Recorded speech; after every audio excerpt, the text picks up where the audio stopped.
الحمد لله نحمده ونستعينه ونستغفره ونعوذ بالله من شرور أنفسنا ومن سيئات أعمالنا من يهده الله فلا مضل له ومن يضلله فلا هادي له وأشهد أن لا إله إلا الله وأشهد أن محمدا عبده ورسوله أما بعد فإن خير الحديث كتاب الله وخير الهدي هدي محمد صلى الله عليه وسلم وشر الأمور محدثاتها وكل محدثة بدعة وكل بدعة ضلالة وكل ضلالة في النار. أعوذ بالله السميع العليم من الشيطان الرجيم. بسم الله الرحمن الرحيم. يا أيها الذين آمنوا اتقوا الله حق تقاته ولا تموتن إلا وأنتم مسلمون. يا أيها الناس اتقوا ربكم الذي خلقكم من نفس واحدة وخلق منها زوجها وبث منهما رجالا كثيرا ونساء واتقوا الله الذي تساءلون به والأرحام إن الله كان عليكم رقيبا. يا أيها الذين آمنوا اتقوا الله وقولوا قولا سديدا يصلح لكم أعمالكم ويغفر لكم ذنوبكم ومن يطع الله ورسوله فقد فاز فوزا عظيما. وقال الله تبارك وتعالى في سورة البقرة: وإذ يرفع إبراهيم القواعد من البيت وإسماعيل ربنا تقبل منا إنك أنت السميع العليم ربنا وجعلنا مسلمين لك ومن ذريتنا أمة مسلمة لك وأرنا مناسكنا وتب علينا إنك أنت التواب الرحيم ربنا وابعث فيهم رسولا منهم يتلو عليهم آياتك ويعلمهم الكتاب والحكمة ويزكيهم إنك أنت العزيز الحكيم. وقال: هو الذي بعث في الأميين رسولا منهم يتلو عليهم آياته ويزكيهم ويعلمهم الكتاب والحكمة وإن كانوا من قبل لفي ضلال مبين. وقال الله تبارك وتعالى: وما آتاكم الرسول فخذوه وما نهاكم عنه فانتهوا. معزز سامعین کرام، حاضرین جمعہ، دینی و ملی بھائیوں، بزرگوں، ساتھیوں اور چھوٹے چھوٹے نونہال بچوں، خطبہ مسنونہ کے بعد ہم نے قرآن کریم کی 3 جگہوں سے آیات تلاوت کی ہیں. اللہ رب العالمین سے دعا ہے کہ الہ العالمین ہمیں صحیح بات کہنے اور صحیح بات پر عمل کرنے کی توفیق عطا فرمائے. آمین. تقبل یا رب العالمین.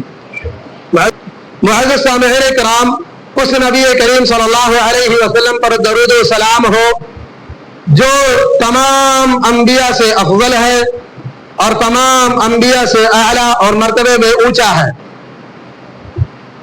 اس نبی کریم صلی اللہ علیہ وسلم پر درود و سلام ہو جن کے لیے حضرت ابراہیم علیہ السلام نے دعائیں کی تھی.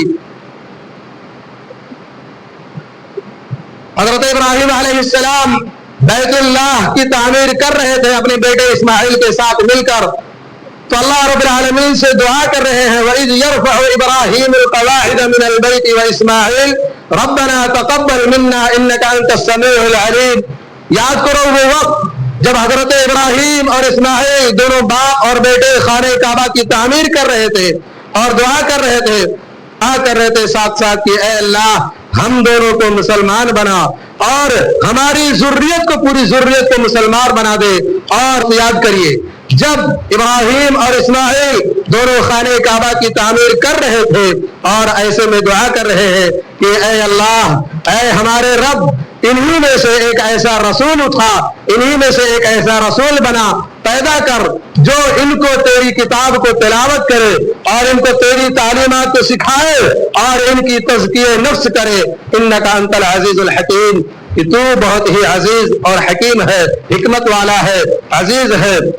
تو اس علیہ السلام نے دعا مانگی اور کہا ربنا وبعث فیہم رسولا منہم یتلو علیہم آیاتک، اے اللہ، اے ہمارے رب، انہیں میں سے ایک ایسا رسول تھا جو تیری کتاب کو، تیری حکمت کو، تیری تعلیمات کو لوگوں کو سکھائے، وَيُزَكِّيهِمْ، ان کی تزکیہ نفس کرے، اِنَّكَ أَنْتَ الْعَزِيزُ الْحَكِيمُ۔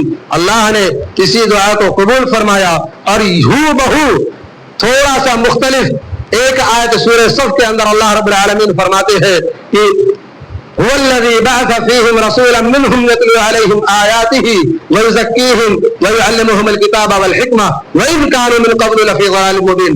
اللہ رب العالمین نے حضرت ابراہیم کی دعا سن لی اور کہا هو الذي بعث في الأميين رسولا منهم، وہی ہے وہ ذات جو انہی میں سے ایک رسول بھیجا، ایک رسول بنا کر بھیجا۔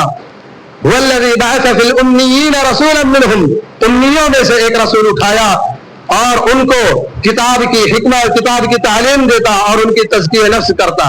وَإِنْ كَانُوا مِنْ قَبْلُ لَفِي ضَلَالٍ مُبِينٍ، جبکہ وہ اس سے پہلے گمراہی میں بھٹک رہے تھے۔ تو یہ نبی صلی اللہ علیہ وسلم کی زندگی کے بارے میں ہے، اور اللہ رب العالمین نے نبی کریم صلی اللہ علیہ وسلم کو حضرت ابراہیم علیہ السلام کی دعا کو قبولیت سے شرف بخشا اور نبی کریم صلی اللہ علیہ وسلم کی بعثت کی، اور بہت زمانہ گزر جانے کے بعد حضرت ابراہیم علیہ السلام کے زمانے سے لے کر نبی کریم حضرت عیسیٰ کے زمانے تک ایک لمبی مدت ہے۔ حضرت عیسیٰ کے بعد اللہ رب العالمین نے نبی کریم صلی اللہ علیہ وسلم کو اٹھایا اور ان کو پیدا کیا اور ان کو اللہ رب العالمین نے نبی بنایا۔ یہ ہے وہ محمد، یہ ہے وہ محمد صلی اللہ علیہ وسلم جن کے بارے میں مورخین نے بہت سارے کچھ لکھے اور جن کے بارے میں بہت ساری کتابیں لکھی گئی۔ ان کی تعریف میں نبی کریم صلی اللہ علیہ وسلم کی تعریف میں بھی کتابیں لکھی گئی اور نبی کریم صلی اللہ علیہ وسلم کی تذلیل اور تحقیر اور ان کی حقارت میں بھی کتابیں لکھی گئی۔ یہ ایسی ذات ہے، نبی کریم صلی اللہ علیہ وسلم کی ایسی ذات ہے، وہ ذات ہے کہ اگر ان کی تعریف کی جائے تو کم ہے، لیکن کچھ لوگ ایسے بھی ہیں کہ جنہوں نے ان کے بارے میں کتابیں لکھی، اور کچھ ایسے ہیں جو غلو میں غلو کر گئے، یعنی نبی کریم صلی اللہ علیہ وسلم کی مدح سرائی میں، نبی کریم صلی اللہ علیہ وسلم کی مداحت میں، نبی کی تعریف میں اتنا زیادہ غلو کیا، اتنا زیادہ غلو کیا کہ نبی کریم صلی اللہ علیہ وسلم کو اٹھاتے اللہ کے برابر کھڑا کر دیا۔ بہت سے لوگ ایسے ہیں کہ نبی کریم صلی اللہ علیہ وسلم کی تعریف اتنی زیادہ بیان کیا کہ اللہ رب العالمین کے برابر لا کر کھڑا کر دیا۔ وہی بہت سے ایسے ہیں کہ نبی کریم صلی اللہ علیہ وسلم کی تحقیر میں، ان کی تذلیل میں اور ان کی برائی میں اور ان کے اندر کمیاں نکالنے میں ایسی ایسی کتابیں لکھی کہ شیطان کو بھی پیچھے چھوڑ دیا۔ سلمان رشدی مسلمان ہے، آپ اس کی تاریخ اگر اٹھا کر پڑھیں گے تو دیکھیں گے یہ ایسا ایک ادیب ہے انگریزی کا، یہ ایک ادیب ہے، انگریزی میں یہ ناول لکھتا ہے اور یہ انگریزی میں بہت ساری کتابیں اس کی مشہور ہیں۔ اور یہ سلمان رشدی یہ ممبئی کا رہنے والا تھا، اس نے نبی کریم صلی اللہ علیہ وسلم پر ایک کتاب لکھی اور وہ کتاب اتنی زیادہ مشہور ہوئی، اتنی زیادہ شہرت پا گئی کہ پوری دنیا کے اندر وہ کتاب جانی اور پہچانے جانے لگی۔ وہ کتاب انگریزی میں تھی اور وہ کتاب اس لیے مشہور ہوئی اور اس لیے شہرت پائی کہ اس نے سلمان رشدی نے نبی کریم صلی اللہ علیہ وسلم کی برائی پر، نبی صلی اللہ علیہ وسلم کی کمیوں پر اور نبی کریم صلی اللہ علیہ وسلم کی حقارت اور تذلیل پر وہ کتاب لکھی ہے۔ اسی طرح سے ایک ہے تسلیمہ نسرین، بنگلہ دیش کی رہنے والی ہے، اس نے بھی ایک کتاب لکھی لجا نام سے، شاید وہ کتاب آپ لوگوں کے سامنے سے گزری یا نہ گزری، لیکن وہ کتاب بھی نبی کریم صلی اللہ علیہ وسلم کی تحقیر میں لکھی گئی ہے۔ کہنے کا مطلب یہ ہے کہ یہ وہ ذات ہے، نبی کریم صلی اللہ علیہ وسلم کی وہ ذات ہے کہ اس پر لوگوں نے بہت ساری کتابیں لکھی، کوئی مدح سرائی میں اور کوئی ان کی تذلیل اور تحقیر میں، کوئی اتنا زیادہ تعریف کیا کہ اللہ کے برابر کھڑا کر دیا، کوئی اتنا زیادہ تحقیر بیان کیا کہ وہ شیطان کو بھی پیچھے چھوڑ دیا وہ۔ اور یہی چیز ہمارے امت کے اندر بھی پائی جاتی ہے، اللہ کے نبی صلی اللہ علیہ وسلم نے فرمایا تھا لا تطرونی کما اطرت النصارى عیسی ابن مریم۔ لوگوں، یہ نبی کریم صلی اللہ علیہ وسلم اپنے وفات کے کچھ دن پہلے فرمایا تھا لوگو لا تطرونی کما اطرت النصارى عیسی ابن مریم، لوگو مجھے اتنا مت بڑھا دینا، میری تعریف اتنا زیادہ مت بیان کرنا جیسا کہ عیسیٰ ابن مریم کو عیسائیوں نے نصرانیوں نے بیان کیا تھا۔ اور جانتے ہیں عیسائیوں نے اور یہودیوں نے کیا بیان کیا تھا؟ اللہ رب العالمین سورہ بقرہ کے اندر فرمایا وقالت اليہود عزیر ابن اللہ وقالت النصارى المسیح ابن اللہ، یہودیوں نے حضرت عزیر کو اللہ کا بیٹا ٹھہرا دیا اور نصارہ نے حضرت عیسیٰ علیہ السلام کو اللہ کا بیٹا ٹھہرا دیا۔ لا تطرونی کما اطرت النصارى عیسی ابن مریم، لوگوں مجھے اتنا زیادہ مت بڑھا دینا جیسا کہ عیسیٰ ابن مریم کو لوگوں نے بڑھایا، اور کیا بنایا تھا؟ اللہ کا بیٹا بنایا۔ آپ اگر دیکھیں اپنے اس تاریخ اپنے ارد گرد کا جائزہ لیں، اپنے ارد گرد کے ماحول کا اگر جائزہ لیں تو ایسے نبی کریم صلی اللہ علیہ وسلم کے بارے میں اتنی زیادہ تعریف کی کہ وہ ان کا کہنا ہے کہ وہ نبی کریم صلی اللہ علیہ وسلم مختار کل ہے، یعنی نبی کریم صلی اللہ علیہ وسلم دنیا کی ساری چیزوں پر مرنے کے بعد بھی اور مرنے کے بعد جب زندہ کیے جائیں گے سب پر، یعنی کہ اس دنیا کے اندر بھی اور مرنے کے بعد جو حالات ہو رہے ہوتے ہیں ان پر بھی، اور مرنے کے بعد جب زندہ کیے جائیں گے یعنی قیامت کے دن بھی، ساری چیزوں پر اللہ کے نبی صلی اللہ علیہ وسلم کا اختیار ہے، وہ جو چاہے کرے۔ بالکل غلط ہے یہ بالکل غلط ہے۔ اگر مالک ملک مختار اگر کوئی ہے تو صرف اللہ رب العالمین، اس کے علاوہ کوئی مختار نہیں ہے۔ اگر کوئی مختار ہے تو صرف اللہ رب العالمین کی ذات ہے، اللہ رب العالمین کے علاوہ کوئی مختار کل نہیں ہے۔ آپ صلی اللہ علیہ وسلم کے زندگی کے دو پہلو ہیں، نبی کریم صلی اللہ علیہ وسلم کی زندگی کے دو پہلو ہیں، ایک نبی محمد رسول اللہ کی حیثیت سے اور ایک محمد بن عبداللہ کی حیثیت سے، یعنی آپ صلی اللہ علیہ وسلم اگر رسول کے اعتبار سے کچھ کہہ رہے ہیں تو آپ کو ماننا ان کا فرض ہے، ان پر ان کی باتوں کو عمل کرنا فرض ہے، لیکن اگر نبی کریم صلی اللہ علیہ وسلم آپ کو محمد بن عبداللہ کے حساب سے اگر کہے، یعنی انسانیت کے حساب سے اگر کہے تو وہ ان کا مشورہ ہو سکتا ہے، اور مشورے پہ آپ عمل بھی کر سکتے ہیں، نہیں بھی عمل کر سکتے ہیں۔ جیسے یہ ہے کہ حضرت عائشہ رضی اللہ عنہا بیان فرماتی ہے کہ مغیث نام کا ایک آدمی تھے، وہ صحابی تھے، مغیث نام کا ایک صحابی تھے، اور یہ غلام تھے، کسی کے غلام تھے، ان کا مالک کوئی اور تھا، اور ایک لوڈی تھی جن کا نام تھا بریرہ۔ عائشہ رضی اللہ تعالی عنہا قالت كانت بریرة اعتقت فخيرت وكان زوجها عبدا يقال له مغیث، جن کا نام مغیث تھا، كأني انظر إليها يطوف خلفها في سكك المدينة يبكي تسيل دموعه على لحيته، فقال النبي صلى الله عليه وسلم لعائشة يا عائشة لو راجعته، فقالت يا رسول، قال لا انا انما انا اشفع لي۔ واقعہ ہے کہ حضرت مغیث یہ ایک غلام تھے، اور ان کی نکاح جو ہوئی تو ان کا جو نکاح ہوا تھا وہ بریرہ نام کی ایک لوڈی سے ہوا تھا، بریرہ نام کی ایک لوڈی سے ہوا تھا۔ حضرت عائشہ رضی اللہ عنہا نے بریرہ کو خرید لیا، اور خریدنے کے بعد ان کو آزاد کر دیا، اور حضرت مغیث جو تھے وہ بالکل کالے کلوٹے تھے، رنگ ان کا سیاہ تھا، اور یہ حضرت بریرہ سے بہت زیادہ محبت کرنے والے تھے، بہت زیادہ بے انتہا اپنے دل سے حضرت بریرہ کو چاہ رہے تھے۔ نکاح ہوا تھا، شادی ہوئی تھی، اور حضرت بریرہ رضی اللہ عنہا کو بہت چاہ رہے تھے، اتنا زیادہ چاہ رہے تھے کہ جب حضرت بریرہ کا جب حضرت عائشہ نے حضرت بریرہ کو خرید لیا اور خریدنے کے بعد ان کو آزاد کر دیا، تو آزاد کرنے کے بعد یہ ہوتا ہے کہ غلام اور آزاد دونوں ایک ساتھ نہیں رہ سکتے، مرضی ہے کہ اگر چاہے تو رہ سکتے ہیں، اور اگر مرضی نہ ہو تو کوئی ان کو ایک ساتھ نہیں کر سکتا۔ حضرت بریرہ جو تھی وہ آزاد تھی، اور حضرت مغیث جو تھے وہ غلام تھے، اور جب ان کا نکاح ختم ہوا تو اللہ کے نبی صلی اللہ علیہ وسلم نے ان کو اختیار دیا بریرہ کو کہ چاہو تو رہ سکو، چاہو تو چھوڑ سکو۔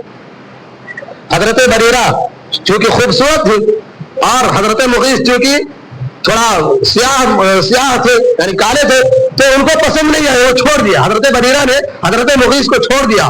اب مغیث کی حالت یہ تھی کہ پورے مدینہ کے اندر حضرت بریرہ جہاں جہاں جا رہے تھے ان کے پیچھے پیچھے روتے ہوئے جا رہے تھے اور بریرہ کو منا رہے تھے, ان کی دلجوئی کر رہے تھے, ان کی خوشنودی کر رہے تھے کہ بریرہ مان جاؤ ہمارے ساتھ رہ لو. اتنی زیادہ محبت اور اتنی زیادہ لگاؤ تھی حضرت بریرہ سے, لیکن بریرہ نے کہا نہیں, ہم نہیں رہ سکتے, ہم نہیں چاہتے. حضرت عائشہ بیان فرما رہی ہے گویا کہ حضرت بریرہ کے یہ واقعہ گزرنے کے بعد کرے کأنی انظر الیہ یطوف خلفہا فی سکک المدینہ, حضرت عائشہ کہہ رہی ہے کہ گویا کہ میں ابھی بھی اپنے آنکھوں سے حضرت مغیث کو دیکھ رہی ہوں, مدینہ کے گلیوں میں روتے ہوئے جا رہے تھے ان کے پیچھے, مدینہ کے گلیوں میں حضرت بریرہ کے پیچھے روتے ہوئے جا رہے تھے اور اتنا زیادہ رو رہے تھے ان کے محبت میں کہ ان کی جو داڑھی تھی تسیل دموعہ علی لحیتہ, اتنا زیادہ رو رہے تھے کہ آنسو سے ان کی داڑھی جو تر ہو گئی تھی. اتنی زیادہ محبت تھی حضرت بریرہ سے مغیث کو. اللہ کے نبی کو ترس آیا, اللہ کے نبی کو ترس آیا اور حضرت عائشہ رضی اللہ عنہا سے کہا, کیونکہ حضرت عائشہ نے بریرہ کو خریدا تھا اور خرید کر ان کو آزاد کیا تھا. حضرت عائشہ سے اللہ کے نبی صلی اللہ علیہ وسلم نے کہا عائشہ ایک بار بات کر کے تو دیکھ لو, ہو سکتا ہے تمہاری بات بریرہ مان جائے اور مغیث کے ساتھ واپس چلی جائے, رجوع کر لے. حضرت عائشہ نے کہا اللہ کے نبی کیا آپ ہمیں حکم دے رہے ہیں؟ حضرت عائشہ کہہ رہے اتأمرنی یا رسول اللہ صلی اللہ علیہ وسلم, اللہ کے رسول کیا آپ ہمیں حکم دے رہے ہیں اس چیز کا؟ اللہ کے نبی نے کہا انما انا اشفع, میں ایک سفارش کر رہا ہوں, انسانیت کے ناطے سے میں دیکھ رہا ہوں مغیث کا رونا مجھے برداشت نہیں ہے اور وہ اتنی زیادہ محبت کر رہے ہیں, تو میں مغیث کے لیے میں شفاعت کر رہا ہوں, سفارش کر رہا ہوں اور التجا کر رہا ہوں کہ تم جا کے حضرت عائشہ بریرہ سے کہو اور وہ مان جائے, مغیث کے ساتھ چلے جائے. حضرت عائشہ کا جواب سنیے وہ کیا کہہ رہی ہے, فلا حاجت لی فی, ڈائریکٹلی اللہ کے نبی صلی اللہ علیہ وسلم نے کہا کہ کوئی ضرورت نہیں ہے, آپ کے مشورے کی ہمیں کوئی ضرورت نہیں ہے. حضرت عائشہ نے رضی اللہ عنہ نے نبی کریم صلی اللہ علیہ وسلم سے کہا کہ ہمیں آپ کے مشورے کی کوئی ضرورت نہیں ہے. ایک دوسری حدیث ہے اسی سے تعلق ہے. تب اللہ کے نبی صلی اللہ علیہ وسلم نے حضرت بریرہ سے کہا لو راجعتی ہی, بریرہ چلی جاؤ واپس. انہوں نے یہی سوال کیا کہ اتأمرنی, کیا تم مجھے حکم دے رہے ہو اللہ کے نبی صلی اللہ علیہ وسلم, کیا مجھے حکم دے رہے ہو کہ میں مغیث کے ساتھ رہ لوں؟ اللہ کے نبی نے وہی بات کہا نہیں, انما انا اشفع, میں ایک سفارش کر رہا ہوں, مغیث کا رونا مجھے دیکھا نہیں جاتا, آپ چلی جاؤ. حضرت بریرہ نے بھی کہا فلا حاجت لی فیہ, کوئی ضرورت نہیں ہے, مجھے مشورے کی کوئی ضرورت نہیں ہے, یا پھر مجھے مغیث کی کوئی ضرورت نہیں ہے. یہ اللہ کے نبی صلی اللہ علیہ وسلم کی بات, نبی کریم صلی اللہ علیہ وسلم کی بات کو حضرت بریرہ اور حضرت عائشہ دونوں نے ٹھکرا دیا. اور یہ ٹھکرانا یہ اسلام کے خلاف نہیں ہے, شریعت کے خلاف نہیں ہے. اللہ کے نبی صلی اللہ علیہ وسلم سے ایک دوسرا واقعہ ہے, ایک لمبی واقعہ ہے, دوسرا واقعہ کہ نبی کریم صلی اللہ علیہ وسلم مدینہ سے مکہ سے ہجرت کر کے جب مدینہ گئے تو وہاں پر لوگوں کو دیکھا کہ تعبیر نخلا کر رہے ہوتے ہیں, تعبیر نخلا کر رہے ہوتے ہیں. تعبیر نخلا کا مطلب یہ ہے کہ کچھ کھجور نر ہوتے ہیں اور کچھ کھجور مادہ, جیسے ہم انسانوں کے اندر ہے نر اور مادہ, ایسے ہی کچھ کھجور نر ہوتے ہیں اور کچھ کھجور مادہ ہوتے ہیں. لوگ کیا کرتے ہیں, نر کھجور کا پھول لے کر مادہ کھجور میں باندھ دیتے ہیں, اس کو ایک لے کر ایک کوپل لے کر اس کو باندھ دیتے ہیں, اور باندھنے سے اس سے کیا ہوتا ہے کہ جو کھجور ہوتا ہے وہ رطب والی ہوتی ہے اور اچھی کھجور اور بڑی کھجوریں ہوتی ہے اور بہت ہی ذائقے دار ہوتی ہے وہ کھجور. اللہ کے نبی صلی اللہ علیہ وسلم جب مکہ سے مدینہ گئے تو لوگ تعبیر نخلا کر رہے تھے, یعنی نر کھجور کا پھول لے کر مادہ کھجور میں ڈال رہے تھے. اللہ کے نبی نے کہا کیا کر رہے ہو, سوال کیا ہے کیا کر رہے ہو, کہا کہ تعبیر نخلا کر رہے ہیں, اس سے کیا ہے کھجور اچھے آتے ہیں. اللہ کے نبی نے مشورہ دیا کہ کاش ایسا نہ کرتے, ایسا نہ کرتے, میرا ماننا ہے, میں گمان کرتا ہوں کہ ایسا نہ کرتے تو بہتر ہوتا. چنانچہ دوسرے سال اس سال تعبیر نخلا نہیں کی اور اس سال جو کھجور آیا بہت بیکار, بالکل بیکار کھجور آیا, کوئی اچھی کھجور اچھی فصل نہیں آئی. اللہ کے نبی صلی اللہ علیہ وسلم کے پاس شکایت لے کر گئے کہ اللہ کے نبی آپ نے تو منع کیا تھا تعبیر نخلا سے, تو ہم رک گئے, سوچا کہ دین کی بات ہے, ہم رک گئے, لیکن کھجور اچھی نہیں آئی, فصل اچھی نہیں لگی. اللہ کے نبی نے کہا